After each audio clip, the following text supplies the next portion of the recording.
Halo semuanya, perkenalkan nama saya Nicholas Delvino, saya dari Prodi Ilmu Komunikasi UPN Veteran Jawa Timur nih. Dan pada kesempatan kali ini saya ingin sedikit menjelaskan mengenai 12 prinsip dasar komunikasi. Oh ya, saya dari kelas paralel E dengan NPM 21043010242. Oke, kita akan mulai membahas pada prinsip komunikasi yang pertama, yaitu komunikasi sebagai proses simbolik.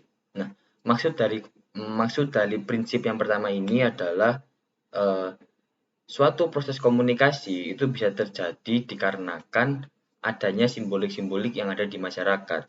Simbolik itu kan bahasa lumrahnya lambang ya, lambang. Contoh gampangnya adalah gini, kita sedang berkendara, kemudian kita ketemu lampu merah, otomatis kan kita berhenti. Berarti secara tidak langsung, lampu merah itu melambangkan, oh ini waktunya kita berhenti, lampu hijau jalan, dan semacamnya. Begitu. Contoh gampang lagi adalah semisal ada keluarga atau kerabat kita yang meninggal, otomatis kan kalau di Indonesia itu sudah pasti di depan rumahnya ada bendera warna kuning yang melambangkan bahwa ada kabar duka di dalam rumah tersebut. Begitu. Oke, kita akan membahas mengenai prinsip komunikasi yang kedua, yaitu setiap pelaku komunikasi mempunyai potensi komunikasi. Yang dimaksud di prinsip yang kedua ini adalah ketika kita sedang melaksanakan komunikasi atau sedang berkomunikasi, eh, kita itu tidak hanya melakukan komunikasi tersebut dengan berbicara seperti ini, melainkan kita juga bisa melakukannya dengan adanya gestur tubuh, kontak mata, cara berpakaian, cara berperilaku, dan masih banyak lagi. Contohnya adalah ketika kita sedang berdiskusi ya. Ketika kita sedang berdiskusi dan kita ingin mengajukan pertanyaan atau berpendapat, biasanya kita akan melakukan gestur tubuh yaitu angkat tangan. Nah, dengan cara itu secara tidak langsung teman-teman yang sedang diskusi kan pasti notice kayak, oh si A mau ngomong nih, si A mau berpendapat nih. Nah, itu yang disebut dengan gestur tubuh. Untuk kontak mata dan lain-lain ya contohnya masih banyak. Oke? Oke, kita akan membahas prinsip selanjutnya yaitu komunikasi punya dimensi isi dan dimensi hubungan. Nah, di prinsip ini saya akan menjelaskan terlebih dahulu apa yang dimaksud dengan dimensi isi dan dimensi hubungan. Dimensi isi ini lebih menekankan ke apa yang dikatakan oleh si komunikator ya.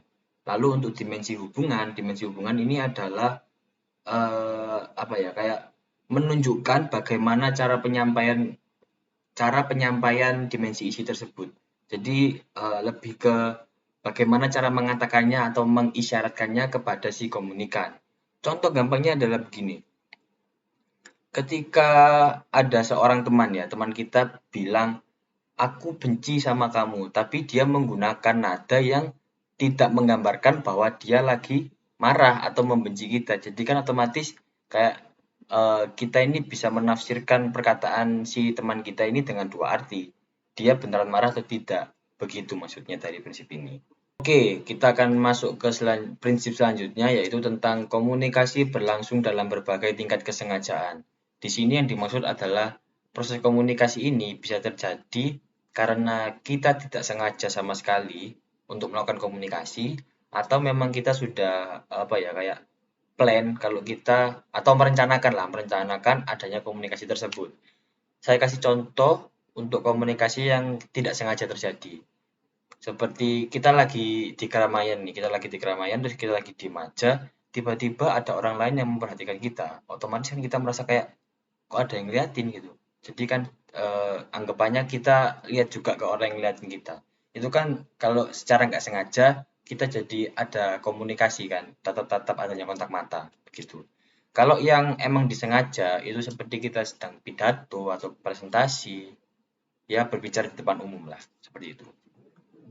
Oke, yang selanjutnya kita akan membahas mengenai prinsip komunikasi terjadi dalam konteks ruang dan waktu. Maksudnya di sini adalah proses komunikasi itu bisa apa ya disesuaikan ketika kita sedang berada di ruang atau waktu yang berbeda dari biasanya. Contoh gampangnya begini, ketika kita sedang di rumah sendiri ya, otomatis kan kita kayak bertindak sesuka hati lah, karena kita juga ada di rumah sendiri gitu loh, ngapain harus malu gitu kan, harus kayak gimana-gimana kan udah di rumah sendiri. Berbeda lagi kalau kita sedang berada di rumah teman atau di rumah orang yang bukan keluarga kita lah. Jadi kan kita harus lebih sopan atau bertindak bahasa kerennya itu jaga image gitu loh.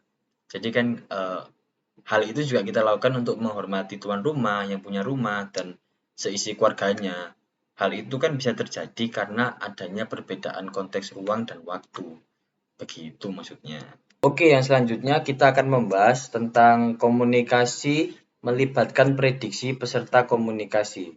Nah, yang dimaksud di sini adalah ketika kita sedang berkomunikasi, kita yang sebagai komunikator atau yang ingin mengatakan sesuatu atau memberikan informasi itu lebih kayak menebak atau memprediksi ketika kita sudah mengatakan hal yang ingin kita katakan, apa respon dari komunikannya, apa respon ketika dia sudah mendengarkan perkataan kita gitu loh. Contohnya gini, ketika kita ingin menyapa orang yang lebih tua lah, entah itu dosen, orang tua, atau ya pokoknya orang yang lebih tua lah gitu. Kan kita emang sudah diajarkan untuk memanggilnya dengan bapak atau ibu, lebih sopan gitulah. Nah, beda cerita ketika kita tidak memprediksi. Jadi kita tiba-tiba bilang langsung kayak namanya gitu. Misal namanya Surti. Halo Surti. Kan otomatis kayak yang di pikiran si komunikan atau yang kita ajak bicara ini kan pasti kayak mikir, wah ini anaknya dicap jelek ini karena nggak sopan. Jadi kayak kita itu memprediksi apa yang dipikirkan sebelum kita melontarkan apa yang mau kita katakan. Begitu. Selanjutnya kita akan membahas mengenai komunikasi bersifat sistemik. Komunikasi ini pada umumnya memiliki dua sifat dasar ya. Ada sifat internal dan eksternal.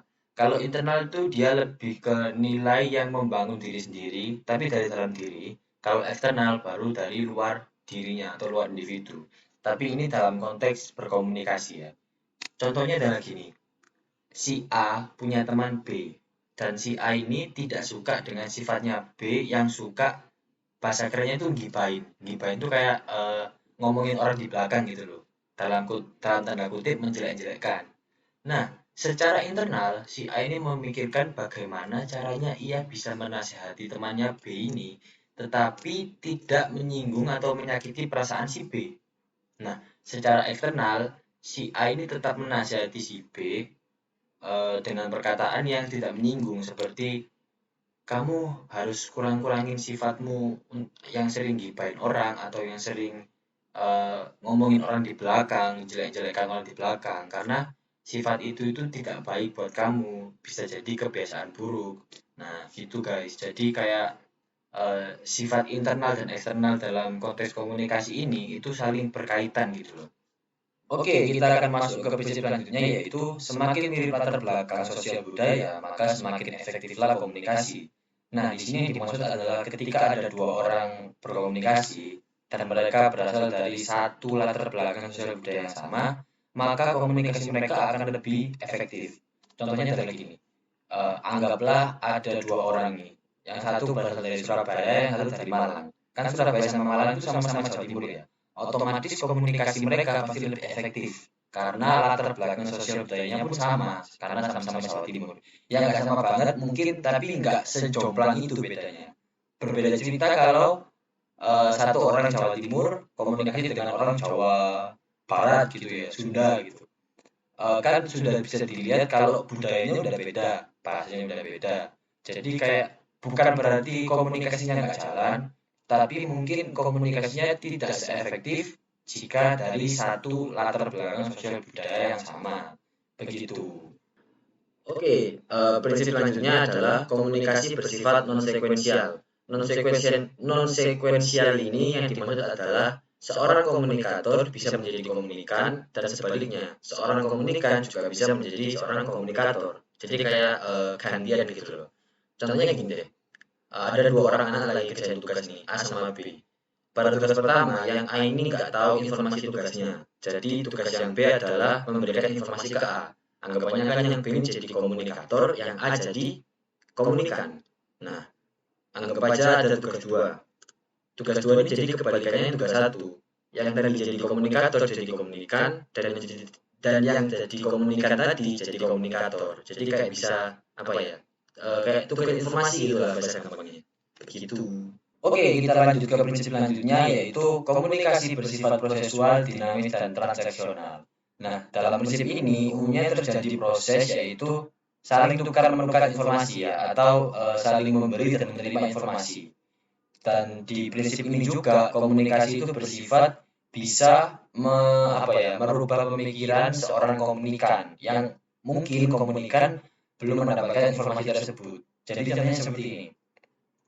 Anggaplah si A ini tidak ingin berbisnis dan dia sudah komitmen untuk tidak ingin bergelut di dunia bisnis apapun yang terjadi. Nah, pada suatu hari tiba-tiba temannya si B ini mendatangi si A kayak cerita-cerita karena si B ini sudah sukses di dunia bisnis, kayak dia memberikan informasi yang ternyata si A ini belum tahu ada informasi tersebut di bisnis. Jadi yang awalnya A ini kayak kayak bisnis itu kayak aduh nggak mau lah ikut bisnis. Nah, tapi setelah mendengar informasi dan cerita dari si B, si A ini jadi berpikir kayak oh ternyata bisnis ini bagus ya. Gitu. Jadi kan kayak ada tukar informasi, ada perubahan pikiran juga yang terjadi di prinsip ini begitu. Oke, membahas prinsip selanjutnya yaitu komunikasi bersifat irreversibel. Komunikasi bersifat irreversibel ini diartikan bahwa pesan yang sudah dilontarkan oleh komunikator terhadap komunikan itu tidak bisa ditarik kembali. Jadi, jika pesan yang disampaikan oleh komunikator ini bersifat menyinggung si komunikan, ya pesan tersebut tidak bisa ditarik kembali. Contohnya gini deh, ada dua orang nih lagi bergurau, A sama B. Tetapi tanpa disadari, bercandaannya si A ini telah menyinggung perasaan si B. Nah, otomatis si A ini pesannya tidak bisa ditarik kembali karena emang dari konsep prinsip komunikasi tersebut yaitu komunikasi bersifat irreversibel, tidak bisa ditarik kembali, begitu. Oke, kita masuk ke prinsip terakhir yaitu komunikasi bukan panacea untuk menyelesaikan berbagai masalah. Yang dimaksud di sini adalah memang dalam kehidupan sehari-hari banyak permasalahan atau konflik yang ditimbulkan karena komunikasi ya atau ada miskom gitu. Tetapi bukan berarti komunikasi menjadi panacea atau obat mujarab untuk menyelesaikan semua masalah yang ada di kehidupan sehari-hari. Contohnya seperti ini, kasus atau konflik kemacetan yang ada di ibu kota sampai sekarang tidak bisa diselesaikan hanya dengan komunikasi seperti mengadakan kampanye, pengurangan penggunaan kendaraan atau naik transportasi umum, tidak bisa seperti itu. Melainkan pemerintah harus mengeluarkan alternatif lain yang guna untuk menyelesaikan konflik kemacetan tersebut dan alternatif tersebut baru dikomunikasikan atau dipublish ke masyarakat. Begitu. Oke, Bu Diva dan teman-teman, sekian untuk presentasi saya pada kali ini. Terima kasih sudah menonton presentasi saya. Maaf jika banyak salah kata. Terima kasih. Dadah.